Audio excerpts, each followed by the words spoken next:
really want to be We here. would have never. Yeah. Age, demographic, but. Yeah, we want to do the Columbia River next.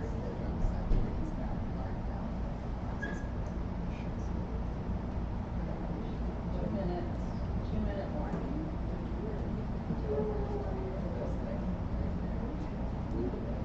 No, that was, she's already working with the, attorney on that, and we already kind of approved it, so it's fine.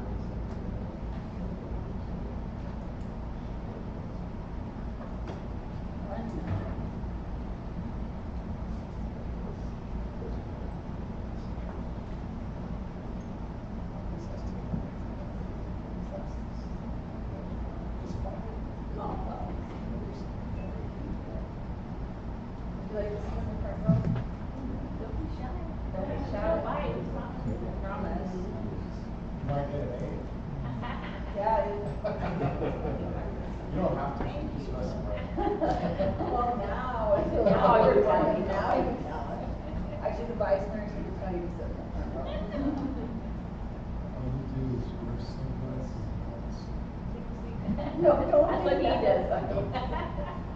Hey, let me try that. Jim, would you like to go sit in the back row? He's number one again? Okay, everyone, it is 7 o'clock. We will call this meeting to order. Councilmember Byrd. Here. Councilmember Armitage. Here. Councilmember Lopez. Here. Councilmember Aguilar. Here. Vice Mayor Alonso. Here. And I am present. We do have a quorum, and please let the record note that Councilmember Navarrete is excused. If everyone would please rise for the Pledge of Allegiance and invocation by Councilmember Armitage. I pledge allegiance to the flag of the United States of America and to the republic for which it stands, one nation, under God, indivisible, with liberty and justice for all. Father, before I ask you bless this meeting together, Lord, I just pray for our high school graduates, Lord, and I just ask that you would keep them safe during this time of celebration in their lives, Lord, that you would protect them all and keep your hand of protection upon them. Lord, thank you for this meeting, for the opportunity to represent this town. Give us wisdom and discernment and understanding. Help us, Lord, to understand the issues that are on the table. And Lord, we just thank you that you love this town and that your hand of blessing is upon it. In Jesus' name, amen.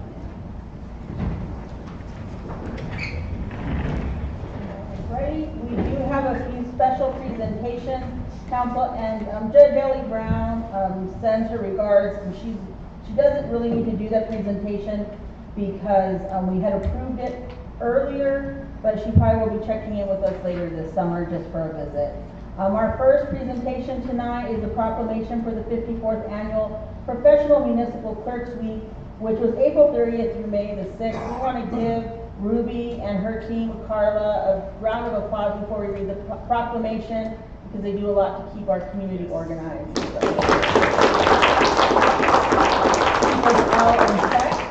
So whereas the Office of the Professional Municipal Clerk, a time-honored and vital part of local government, exists throughout the world, and whereas the Office of the Professional Municipal Clerk is the oldest among public servants, and whereas the Office of the Professional Municipal Clerk provides a professional link between the citizens, the local governing bodies, and agencies of government at other levels, and whereas professional municipal clerks have pledged to be ever mindful of their neutrality and impartiality, rendering equal service to all. Whereas the professional municipal clerk serves as the information center on functions of local government and community.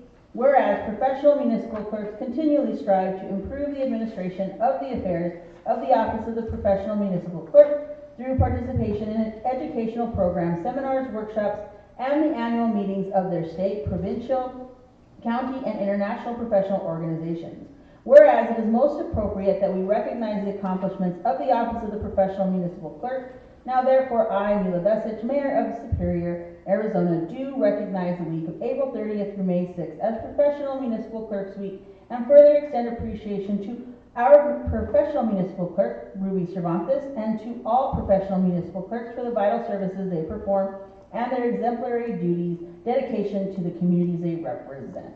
So thank you once again, and I don't think everybody always realizes that Ruby is actually probably our first ever certified municipal clerk. She's went through all of the professional trainings, and she represents Superior in District 6 of all of the clerks throughout Pinal and Gila County. So she's a leader amongst her profession and helps them with additional training. So congratulations, Ruby. We appreciate all the representation you give our community and the dedication you put to your craft.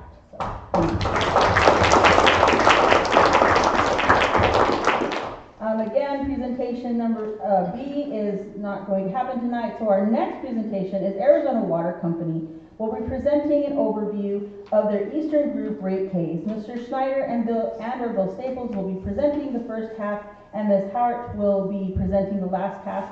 Before they get up to present, I would like to give a congratulations to Arizona Water Company. Last night I attended the award ceremony, and Arizona Water Company received an award for Best Customer Service from the Arizona Water Association. It's their trade association in the state. And it was the first award. The town actually wrote a letter of recommendation, but what was the highlight for them is that of all the utilities and water, they really focus on keeping offices open for their customers, a place for people to go and actually talk to somebody.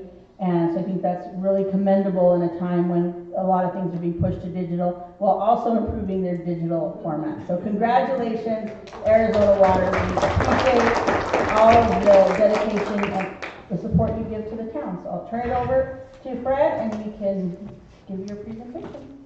All right. Thank you, Mayor, council members. Appreciate the opportunity to come and meet with you folks today and give you a little update on a few items. So, can we go to the next one? Yeah, you did track well, but I'll hit it for you. So I have put a quick agenda together, so I will do a quick overview of Arizona Water Company. I'll then turn over to James Wilson, who will provide an update on some of the projects we've recently completed. Then I'll turn over to Kelly Howard, who's our Vice President of Rates, and she will talk about our Eastern Group rate case, which is under review by the Corporation Commission currently. Then I'll turn over to Luca. She'll provide an update on our demand management program and the joint program we're doing with the town of Superior. And then I'll kind of close it out in case there's any questions.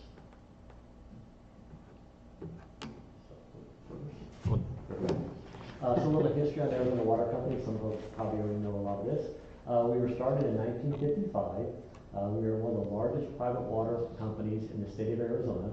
You can kind of see a map up there of all the places we serve across the state.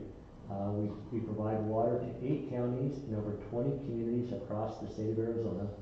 We have 25 water systems. We go everywhere from up north, just south of Flagstaff and Munns Park, all the way down the border down by Bisbee. We serve Ajo, an area out in White Tank, and then all the way to the north, up in Overgard, White Mountain area, and even past Superior up in Miami, the Globe area. So 20 systems. We have 105,000 connections across the state, and we serve a population of just over 275,000 people. So one of the questions really is why the need for a rate case and why now? So quite a 4 driving factors we have. The amount of capital improvements we've invested into the Eastern Group is about $66 million in new projects since 2018. And James will go into that a little more. And with that, we need to invest over $270 million over the next 5 years to replace a variety of things for improvements in fire flow, tanks, pump station, and a lot of aging infrastructure needs to replace. We have a lot of old systems in old mining communities, and those things are reaching the end of the useful life. One thing that Luke will hit on is our conservation program, but since 2003, sales have decreased by almost 30% for residential customers, so that reduction in use drives up the overall cost of service. A lot of our costs are fixed costs. We have to read meters each month, whether people are using a lot of water or a little bit amount of water. Another item is water supplies. We see this in the news all the time about the Colorado River and the need to find replacement water for those renewable supplies. So with that, we want to make sure we maintain a diverse water supply portfolio to make sure that we're here for the long term. We're a family-run, family-owned company. We don't have an exit strategy, so we plan to be here for the foreseeable future, and those water supplies are our key to the future. And of course, rising costs, as we all experience with the inflation. Costs are going up, not only for construction costs, labor costs, Fuel costs, I saw today that gas in the metro area is over $5 a gallon again. So we have all the rising costs. Chemical costs have gone up anywhere from 30 to 50% for chemicals. We use a lot of chemicals in our processes. So just overall operation maintenance costs have increased. That's driving our need for a rate increase. With that, I'll turn it over to James to talk a little about some of the things that we've done. Thanks, Fred. Chair Visich, council members. Progress. Did you, this is the next slide. That's You the wanna next go past Okay, sorry. Just some of the key facts about our water system here. We've got about 45 miles of water mains in the system, 3 active wells, and I think a couple of you, Mayor, had a chance to visit that a couple of weeks ago. 2 booster pump stations, one down there in the Desert Station, and then another one up here up Porphyry. 1 arsenic removal facility at the Desert Pump Station, and about 1,380 service connections. Max day demand is just under 1 million gallons a day, and average day demand of 0.41 million gallons per day. Our total maximum production that we have is 2.49, so we have quite a bit of redundancy there when we need it. And our total storage is 3.1 million gallons, and it's between 2 tanks that I'll be talking about here in a little bit. So the first tank we have, you guys have probably all seen it if you hiked the creek. Kind of an interesting fact about that, based on the age of this photo, we believe that tank is about 100 years old now. Riveted steel tank, 2.2 million gallons, and you got some photos there of the inside and the outside after the paint coating was completed. We did some other improvements while we were there, with the manways, the level gauge, the cathodic protection that helps protect the tank, keep it from rusting away over the years, and a new ladder up to the top there. And then did a lot of the same improvements at the town tank here, just on the hillside. These are some pictures during construction. Wasn't quite finished yet when I was compiling this, but again, a lot of the same improvements with the overflow, the manway, and the ladder going up to the top. We also, in this one, took the opportunity to replace some of the rafters that were inside that were beginning to corrode, and wanted to take the opportunity to replace that. SCADA. This is what controls the system. So all the way from our office in Apache Junction, we can see everything that's going on in the system. Control the pumps, turn pumps on and off, get tank levels if something's going on and the tank's running low. But unfortunately, the SCADA system we had was obsolete and no longer supported. So kind of the picture in the upper left is the old system, and then what you see on the right is the new. And then the screen just kind of illustrates some of the stuff that we can see and control from the office. So down at the Desert Pump Station where the wells are, where all the water comes from, kind of similar situation there. The upper left photo is a picture of the control panels for the booster pumps. Those were installed in the 70s when the mines constructed that station. Everything there was old, obsolete, we could no longer get parts for. So we replaced it with the new panels that are kind of shown to the right there. Again, just to increase the reliability of the site. Make sure we always have water for you guys.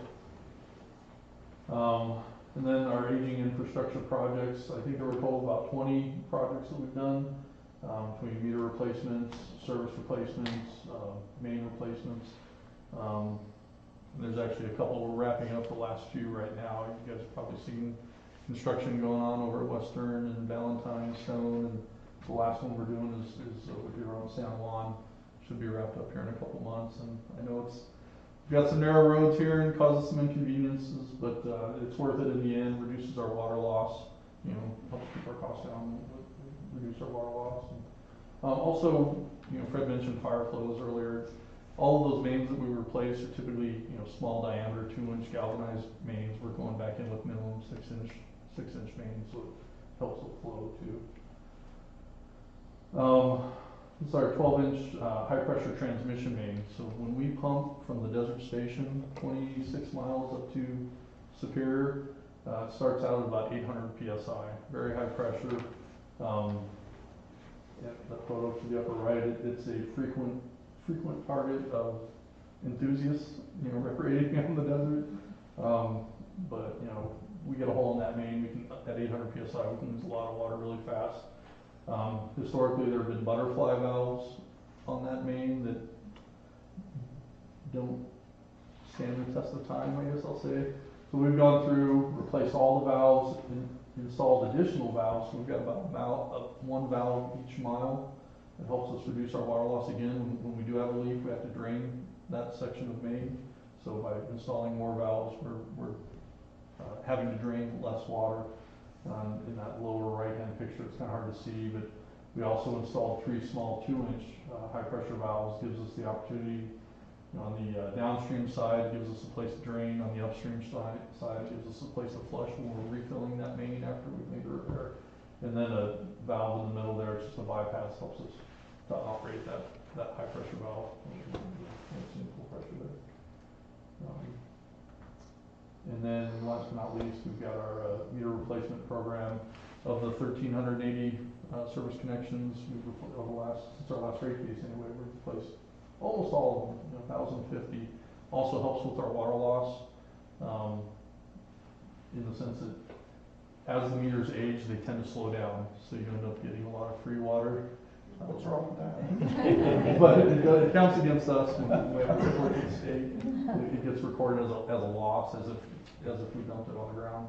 So that's just some photos there of our meter inventory and service replacements.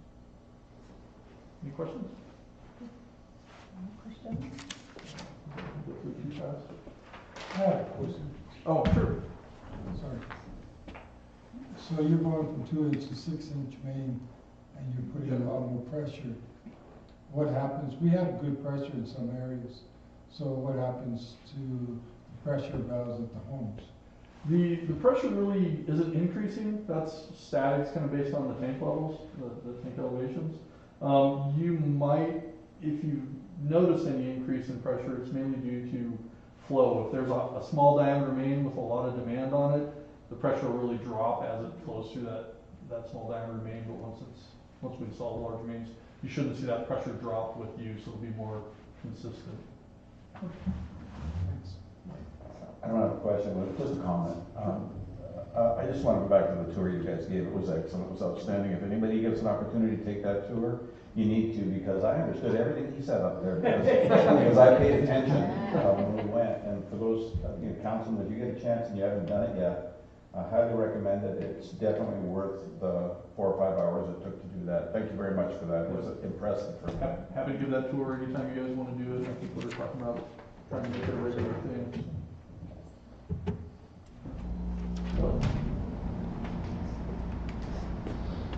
Thank you. Mayor, council members, good to see you today. I wanted to talk a little bit about the rate case, the proposed rate case.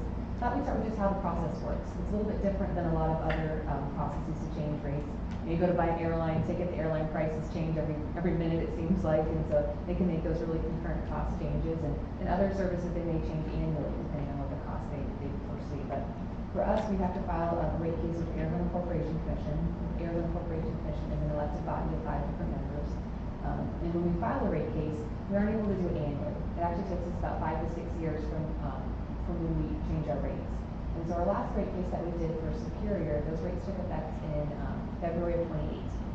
What we're proposing with this case is that these rates would take effect, the earliest would be in the beginning of 2024. So from the time that we had our last rate case to our current rate case, it will be about 6 years over the time in which we've changed our base rates for our customers. So for this particular case, we filed it in December of 2022. We filed with the Arizona Corporation Commission. You might be wondering, so what happens from 2022 to 2024 when those rates take effect? And so we actually go through a very thorough auditing process with the Arizona Corporation Commission. You mentioned the tour that you guys went on a couple weeks ago. Actually, James and Bill were out there today showing the ACC engineering staff all the sites as well. They actually go out and audit the sites. They want to make sure that the plant that we place in service is actually the correct plant. We didn't put something too small, too large, too too hot, too cold, you know, whatever it may be, they wanna make sure that we put just the right amount of plants in the ground. So they actually go out and tour all of our systems, check out the sites, and really make sure that what we put into service to serve our customers is the correct and proper, plants to do so. And so that happens, we also go through an administrative hearing with an administrative law judge. Ultimately, that administrative law judge will make a recommendation to the Arizona Corporation Commission, and then they can modify, change, make any amendments that they like to our case. And so, like I said, the rates will take effect, the earliest would be in the beginning of 2024. So now the question is what is the rate increase?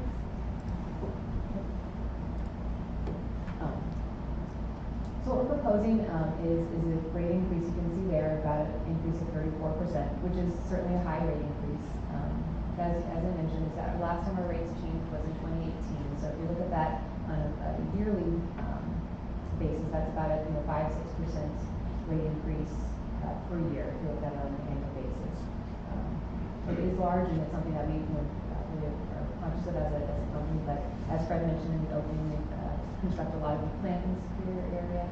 Certainly, we've had a lot of challenges with inflation and costs increasing. James can probably tell you that as we're building these new plants, a lot of times we're getting bids that are 2 to 3 times what they used to be. So unfortunately, we're seeing a lot of cost pressures that we're facing. Some other provisions of the rate increase that we're looking for. One of the things we're asking for is a federal compliance cost recovery mechanism. And this would give us the opportunity to have a surcharge on our customers' bills in between rate cases. And this one particularly is looking at costs, to recover costs associated with arsenic or forever chemicals. Recently, the EPA has come out with some draft rules that would regulate these forever chemicals, and we're still researching it to try and figure out exactly how it will affect our company and what that means for us. But we want to have that ability to increase, to change rates in between rate cases, since there is that long period of time in which we can file. We're also proposing to implement a sustainable water adjustment mechanism. As Fred mentioned, the CAP drought and this, water resources being such a critical thing for us, is we want to make sure, again, if there's opportunities for us to acquire new water sources, we want to be able to jump on that as soon as we can. And we want to make sure we have continued cost recovery for our CAP water as well as system improvement benefits, which is replacing that old and aging infrastructure, like James mentioned, with meters that we replace. We want to continue to have the ability to do that in between rate cases. The other piece that the other thing I wanted to highlight for you is that we do have a low income and active military program. And so we offer a $10 a month credit for customers who are either low income or active military, which would offset the most part of the rate increase. And we try to make it as simple as possible. If you're low income, we just need proof that you're on some sort of program, whether it's you're on APS's low income program or your cable bill has a low income program, whatever that may be. If you show us that paperwork that you're on another low income program, we'll enroll you in ours as well. And same for the active military. Just need to show us your military ID and we'll sign you up for that program. Is that something that we really want to make sure? If you want to, we want to make sure you were, because we think it's a really good program and it does offset a really good portion of your water bill. The average bill is right now about $40, and that's 25% off your bill. So we do think it's a good program and want to make sure our customers are aware of it. And I'll turn it over to, if there's no questions, I'll turn it over to Luca to talk about our. Any questions? So how often do you are able to get a rate increase? So for this particular, for the Superior area, our last rate increase for our base rates changed in February of 2018. And so this one we're anticipating taking effect in the beginning of 2024. So we've got 6 years from when we changed those base rates. But the Corporation Commission can change how much you can get, right? Oh, wait, from what we filed? Yeah. Correct, absolutely, yeah. So we filed, yeah, Could be a little absolutely. less than. Absolutely. I don't anticipate they'll ever accept what we propose. I don't anticipate it'll be I just higher than know what we propose, but yeah, it'll be. You're gonna ask us, hey, how, Absolutely. when you giving a rate increase? Yes. Just some answers. Absolutely, yeah. I certainly anticipate being less than what we put on the screen there. What that precise dollar amount is, I don't know, but I haven't seen them ever give a rate increase greater than what the company has proposed. So it'll be something.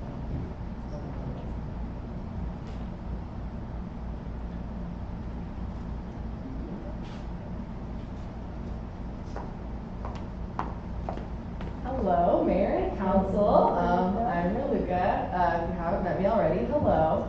Just here to give a quick update on how the Sustainability Elevator program is going. It is our joint demand management program. And I always harp on this nomenclature because I think it's really important.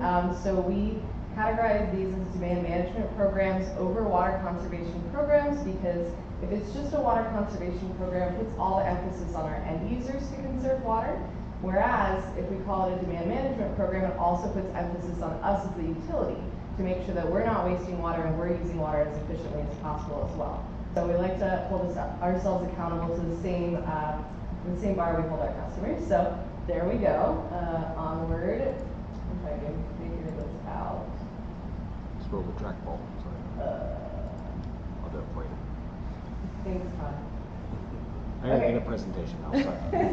So quick update, we've been doing the Superior Plant Sale at the Arboretum for the past few years, and I just wanted to give some updates because we did our last one in March of this year, and we've had our highest numbers since. So every time we do this, we try a new marketing strategy, and it's been really awesome. What I love most about this program, in addition to just being out at the Arboretum for a day, is seeing people come back time after time. And I know that there are a handful of people that have participated in these the four events that we've had for this, and that means they've had an additional 8 plants in their landscaping.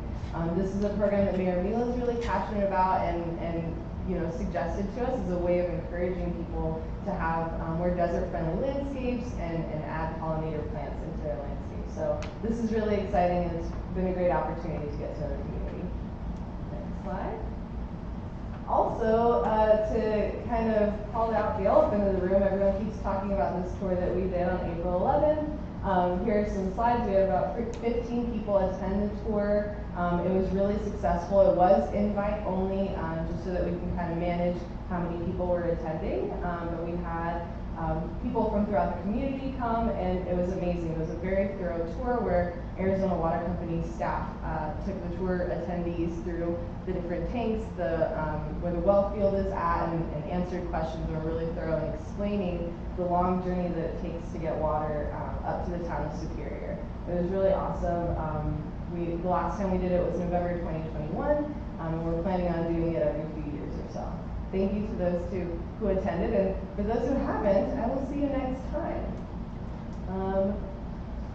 Next slide. So we have been pursuing a green infrastructure project at Coleman Alley. We got some grant funding. I think I mentioned this the last time we did a presentation to council, so I just wanted to give a quick update. So we completed our percolation test just to see how the water would saturate into the ground at Coleman Alley so that we can adjust our designs according to that. We got some conceptual designs by the landscape architect. I believe that we did email those out to the 2 council members that wanted to help in the review process. We're waiting to get some adjusted designs incorporating the percolation test and also comments back from our landscape architect. We do have our informational page live on that, so if you go to Sustainability Elevated, the landing page, there's a tab dedicated to the green infrastructure project. It explains how we got to get the grant funding for this project, what work has been done, it's got a timeline on there, and what people can expect in the future with this project. One of the things that I'm really excited about is, in partnership with this landscape architect, we're going to be hosting at least 2 workshops with the community at the site. And so getting volunteers to come out there with us, teaching people how to plant things, how to design green infrastructure and rainwater harvesting and all of that. And so in addition to creating this resource for the community, we also want to teach people about how they can do it at their homes. So a real education opportunity there, and we're also we're planning on putting up signage as well. So we're going to be explaining some of the popular plants as well as the techniques with green infrastructure so that people can get inspired. Oh yeah. We got the final environmental approval. Oh, nice. There we go. Awesome. Next, if you can just click. Okay, so the next steps, we're going to be getting the final draft from the landscape architect soon and sending that out. That way we can get the final design and then, kick off breaking ground on there. Before I ask for questions, I did not get an opportunity to add this slide into this presentation, but as of yesterday, the town of Superior had their first annual 4th grade water festival with Arizona Project Wet. So throughout some of our communities, we host these 4th grade water festivals where the 4th graders come out. It's a day where they get their hands on, different activities and get to learn about things like what a watershed is, what groundwater is and how it's related to surface water, what water conservation is. And I'm forgetting the last topic that they talk about, but it's an amazing way to teach the 4th graders about water in their community and why it's so important to conserve. We had invited the 4th grade class from Superior to our Apache Junction Festival, but that was the day that it snowed. So they weren't able to bus the kids down, and so yesterday the folks from Project Wet with the U of A came to Superior and taught the kids all the hands-on activities, and it's something that we do plan on doing year after year. So trying to, in addition to educate people through Sustainability Elevated about conservation, sustainability, helping the 4th graders learn why it's so important to conserve water so that hopefully as they grow up, they will also implement conservation. And that is all that I had. If there are any questions, otherwise. Any questions for Raluca? Well, I have one question. Sure. So I think in like one of the first or second slides, you guys spoke about spend of 66 million between 2018 and 2023, and the next 5 years there's going to be a $270 million spend on capital improvements. So after that is, I guess, where are you guys looking at as far as capital improvements after that? Is that more of a sustainability, I guess, time frame after the next 5 years? So we've identified a need of about $270 million. Some of that is based on what we talked about as forever chemical removal. So we're still waiting for the EPA to adopt the rules. We're expecting them probably late this summer. Once they adopt the rules, we'll have a better idea of what's needed. So there's a variety of things that are kind of packed in there. I'm not sure we'll be able to invest that kind of funds, but those are our needs. If we could get all of the things that we feel we need done, that would be the number. To be honest, we'll probably be closer to maybe $100 million over that same period of time. We'll probably get half of all those things done. As we all know, there's always more needs and there's money to do, but that's what we're trying to do is get ahead of all those things. Many of those projects will also include continuing to replace aging infrastructure. That's probably a 25-year project just to replace the things that we've identified. But then in 25 years, we're going to have infrastructure that is reaching the end of its useful life. So that replacement plan really never ends. So it'll be an ongoing effort to stay on top of those things. Replace wells, replace well pumps. But that's just a level of need that we've identified that we need to try to work towards achieving. Thank you. Great question. Any other questions from council? Well, we appreciate all that we've been able to work on our relationship with Arizona Water, and we love all the Sustainability Elevated stuff. So once again, congratulations on your guys' award, and we appreciate the monthly meetings that we have to make sure we're going through all of these things. So thank you, Arizona Water team. We really appreciate you. Thank you. We really appreciate the partnership we have with the town. It really is a mutual benefit where we can sit down and talk about these things and resolve them. So I just really appreciate the relationship we have. It means a lot to us. Thank you. Thank you. All right, we're going to move on to staff reports, and just quickly, council, today we had our first glider launch from Aerial Engagement out of Scottsdale. They'll be around for, I think, through the 18th, flying gliders, and it's all off of the winch. Very, very fascinating. If you get a chance over the weekend, go and take a look. As you know, we do have a lease agreement on the agenda tonight to approve for their flight school to be here in town and for them to bring one of their simulators. So we're very excited about this. It's been a long time coming. And thank you to Arlen Godinez and Councilmember Armitage for really working on this agreement and working through all these things. So congrats. It was a monumental day for us to have that glider take off for the first time, and a few of us did get to see it. I had a really great meeting with State Parks and the Arboretum on Tuesday on the Arboretum's acquisition of the Picket Post House. Got a quick tour inside and was glad to see that it's not in too bad a shape since no one's really been in there for a few years. But it looks like they're going to work out a deal to make that transfer back to the Arboretum. So very exciting news there. It'll take a little bit of time, but they're working on it. And I'm sure you guys have all heard the state did put together their budget, the rural transportation dollars were in there. And that means that our Panther Drive, appropriations for our Panther Drive project, the low water crossing bridge, is in there along with appropriations from Senator Sinema. So we will definitely have enough money. So now we've just got to work out how it all actually comes together, because it'll probably go through ADOT. So we're very excited about that. And in Senator Sinema's appropriations was also the almost $4 million for the hydrants and water system out to the Arboretum, which will also help us with our airport needs and everything else. So it's been a big week, more grants for Todd to manage, but we appreciate all the hard work that he does. And Todd, did you have anything else to add? The airport parking lot will likely be built next week or the week after.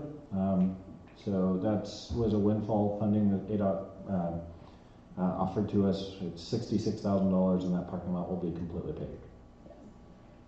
And you probably all saw Public Works report. I really appreciate that new report. I think our team at Public Works is doing a great job as well. So thank you, Manuel, and your team. And I think that's it for our reports and consent agenda.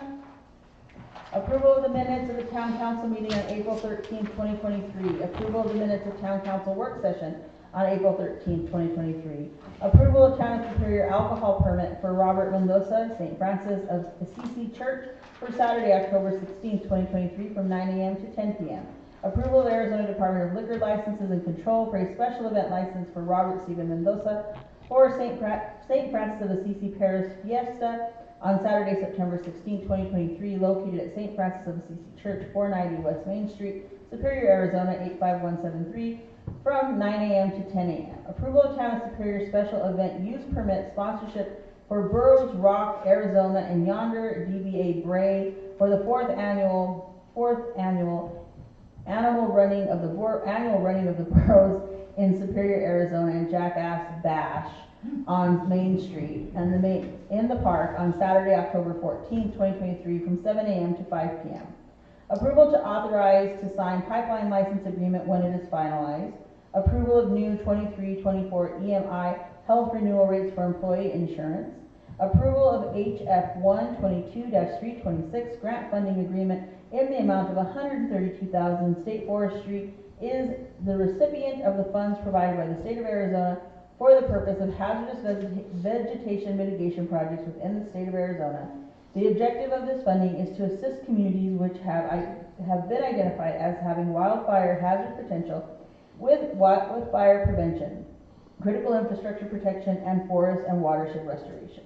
9, approval of lease agreement with Arizona Strut and the shared use of the common space located at the Superior Town Hall located at 199 Lobb Avenue, Superior, Arizona. The term of the lease is month to month. Approval of lease agreement with Superior Soaring LLC and Fledgling Youth LLC, a 501c3 for the use of a classroom at the Roosevelt Building.